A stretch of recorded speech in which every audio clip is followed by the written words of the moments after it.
Welcome back dear student. ये हमारे lecture 8 का ही तीसरा पार्ट है। जैसा कि पहले दो पार्ट में हमने स्टडी किया एंथैल्पी फॉर फेज ट्रांजिशन, ठीक है। उसमें हमने 3 टाइप के एंथैल्पी देखा, बाद में हम लास्ट में उसका रिवीजन देख लेंगे एक बार।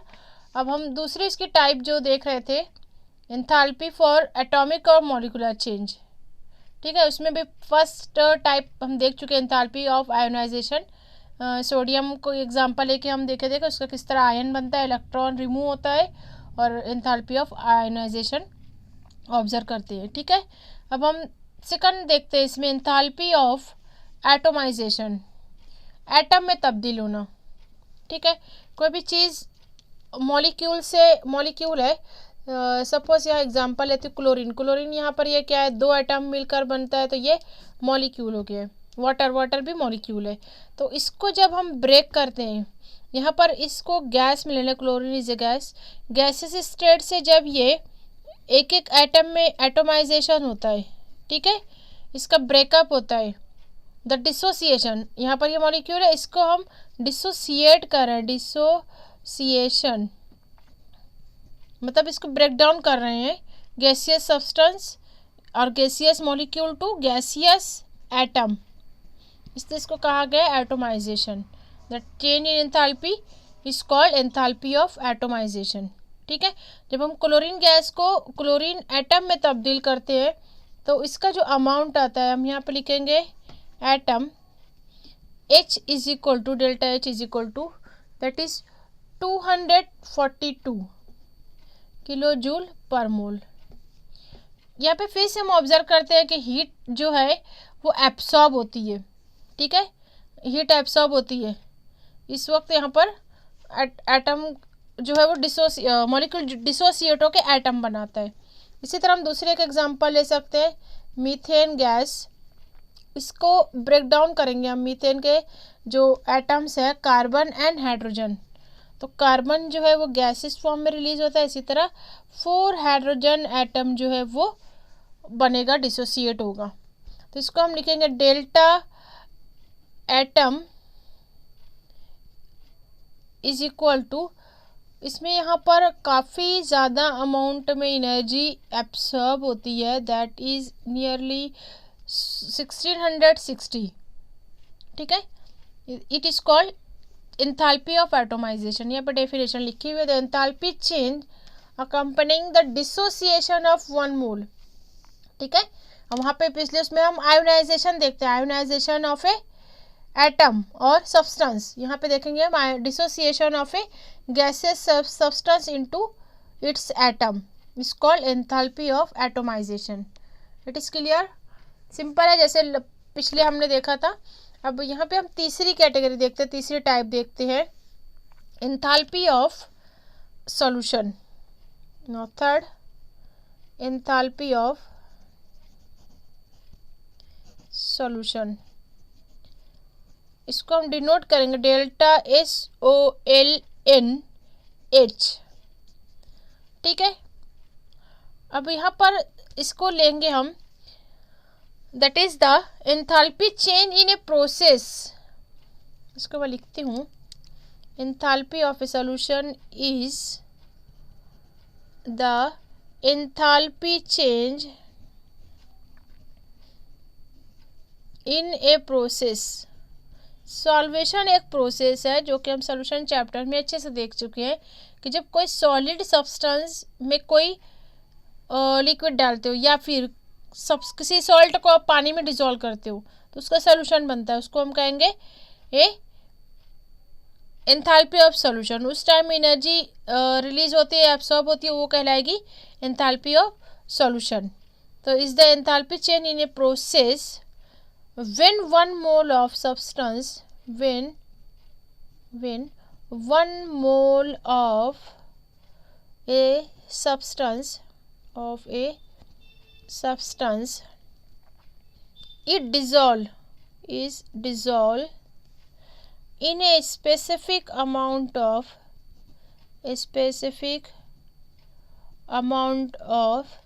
solvent, ठीक है, एक सॉल्यूट है और एक सॉल्वेंट है, तो इस उस टाइम में जो एंथैल्पी चेंज रहेगी वो क्या रहेगी, एंथैल्पी ऑफ सॉल्यूशन। मैं फिर से एग्जांपल लेते हैं, सिंपल से एग्जांपल, सोडियम सॉल्ट को लिया हमने, सॉलिड को लिया, यहाँ पे हम एक्वियस ले लेते हैं पानी की बजाय, क्योंकि वो रिएक्शन नहीं बताना है। सॉल्वोलिसिस होगी, NaCl बनेगा, और जो उसके नतीजे में यहाँ पर हम लिखेंगे एक्वियस। एक्वियस हीट एनर्जी जो रिलीज होगी, सॉरी यहाँ पर एब्सॉर्ब होगी, that is the 4 kilo joule per mole. ठीक है, this is called enthalpy of solution. 1 mole, यहाँ पर भी हम लेंगे 1 mole of substance dissolve in a infinite amount of solvent. ठीक है, अब ये इतना मतलब सिंपल सा नहीं होता है कि सिर्फ अपने सॉल्ट डाला और पानी में हल गया। पहले क्या होता है, ये एक्चुअल में 2 प्रोसेस में होता है। ये सोडियम से क्लोराइड जो है ये आयोनिक कंपाउंड है। ये आप 11th में पढ़ चुके हो कि सॉल्वोलिसिस क्या होता है, आयोनिक कंपाउंड है। जब आप इसको डिजॉल्व करते हो वाटर में, मीन डिजॉल्व इन वाटर, क्या होगा यहाँ पर, जब आप इसको डिजॉल्व करते हो तो यहाँ पर इसकी पहले आयंस का सेपरेशन होगा। ठीक है, एक जनरल एग्जांपल लेते हैं मेमिक्स। फर्स्ट स्टेप में क्या होगा, आयंस आर सेपरेटेड, एक एनर्जी होती है बीच में, यहाँ पे NaCl, जैसे आप NaCl, ये बॉन्ड आयोनिक बॉन्ड, इस बॉन्ड को ब्रेक करने के लिए पहले आपको कुछ ना कुछ एनर्जी की ज़रूरत होती है, उसको कहा जाता है द एनर्जी और a lattice energy, crystal lattice energy और एंथैल्पी। ठीक है, जब आप इस बॉन्ड को ब्रेक करते हो तो आयंस बनते हैं, पहले M positive and X negative, दोनों भी हम यहाँ पर लेंगे गैसेस स्टेट में। ठीक है, इसको कहा जाएगा इन दिस केस द, यहाँ पर सॉलिड जो होते हैं क्रिस्टलाइन होते हैं, और आयोनिक सॉलिड तो वो फुली क्रिस्टलाइन होते हैं। तो जब हम इसको ब्रेक करते हैं तो इस एनर्जी को कहा जाता है लैटिस एनर्जी, इसको L से जाहिर करते हैं, द चेंज इन एंथैल्पी और crystal lattice enthalpy delta LH। अब यहाँ पर ये हमेशा जो होती है पॉजिटिव होती है। ठीक है, इट ऑलवेज पॉजिटिव। जब भी कोई बॉन्ड, ये बात याद रखो हमेशा, आप कोई बॉन्ड ब्रेक करना है तो आपको एनर्जी प्रोवाइड करनी पड़ती है। आप इसको हीट करोगे, आपको एनर्जी प्रोवाइड करना पड़ती है। इसका मतलब क्या हुआ, heat is absorb by the system. ठीक है, और फ्रॉम द सराउंडिंग। ठीक है, हीट एब्सॉर्ब, बॉन्ड ब्रेकिंग के लिए एनर्जी की ज़रूरत होती है। अब उसका रिवर्स, कोई भी बॉन्ड जब फॉर्म होता है, बॉन्ड फॉर्मेशन में एनर्जी रिलीज होती है। ठीक है, तो ये पहली स्टेप हुई आयंस का बनना, आयोनाइजेशन, जैसे कि हमने एंथैल्पी ऑफ आयोनाइजेशन देखा है। ठीक है, अब यहाँ पर अगर ये हम देखते हैं वाटर में डिजॉल्व, तो इसको हम आयंस आर हाइड्रेटेड कहेंगे। ठीक है, क्या होगा, ये एक एक आयन, जो भी केटायन, सपोज अगर आप सोडियम के एग्जांपल लेते हैं, मैं यहाँ पे समझाने के लिए आपको सोडियम क्लोराइड लेती हूँ। सोडियम क्लोराइड, पहले तो ये Na+ और Cl- बन गया, Na+ + Cl-। ठीक है, अब यहाँ पर सोडियम का जो आयन है ये किस तरह हाइड्रेटेड होगा, oxygen of water is bond with this way. ठीक है, पॉजिटिव जो है केटायन जो है उससे वाटर का जो है निगेटिव जो है वो इस तरह जुड़ जाएगा, हाइड्रेट हो जाएगा। इस तरह आप 11th में देख चुके हैं, यहाँ पे सिर्फ रिवीजन है, आप इसको समझ सकते हैं, हाइड्रेटेड कहलाएगा। ठीक है, ions are hydrated with water molecule. Similarly chlorine किसके साथ होगा ज्वाइन, यहाँ पर क्लोरीन क्या है, निगेटिव आयन है। ठीक है, तो ये वाटर का जो पॉजिटिव पार्ट है दैट मीन्स H+ के साथ ये इस तरह बाइंड होगा, इसको सॉल्वोलिसिस भी कहते हैं, और सॉरी यहाँ H होगा, HOH, राइट, देन HOH, इस तरह नंबर ऑफ एटम जो है यहाँ पर ये ज्वाइन होंगे बाय एनायन और क्लोराइड आयन। ठीक है, तब यहाँ पर जो है इस केस में इसको कहेंगे हम डेल्टा हाइड्रेशन का 3 लीटर यूज़ करेंगे हाइड्रेशन AHYD, ठीक है। तो यहाँ पर मैं पहले M कैटायन को हाइड्रेटेड करती हूँ वाटर से, ठीक है। ये देगा MH2O, नंबर ऑफ, अब इन्फिनाइट सॉल्वेंट है, हमको पता नहीं है इसलिए हम इसको लिख देंगे X हाइड्रेटेड, ठीक है। द एंथैल्पी चेंज और ions are hydrated with water molecule which is a n number of x number of solvent molecule, ठीक है। क्योंकि हमको नहीं पता, हम एक मॉलिक्यूल एक नंबर ऑफ मोल्स अगर एक ले रहे हैं इन आयंस का या कैटायंस का, तो ज़रूरी नहीं कि उसके लिए एक ही वाटर मॉलिक्यूल या नंबर ऑफ, ये समझ में आ रहा है, नंबर ऑफ वाटर मॉलिक्यूल और अटैच। सिमिलरली हम एन आयंस का लेंगे, इस तरह यहाँ पर जो है वो सॉल्यूशन बनता है। अब यहाँ पर हम x के साथ जोड़ देंगे वाटर, ये कितना है y ले लेते हैं हम, y molecule, y number of molecules, okay, ठीक है।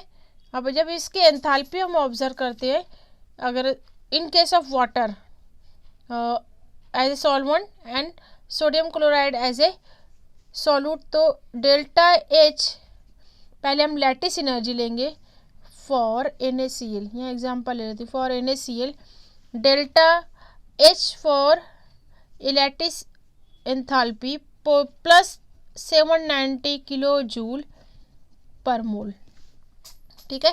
और इसकी हाइड्रेशन की एनर्जी आती है, change in enthalpy for hydration minus 786 kilo joule per mole, ठीक है। जब आप इसका डिफरेंस निकालोगे that is a plus 4 kilo joule per mole, जो कि अब मैं पिछले ले चुकी हूँ इस एकदम पहली इक्वेशन में।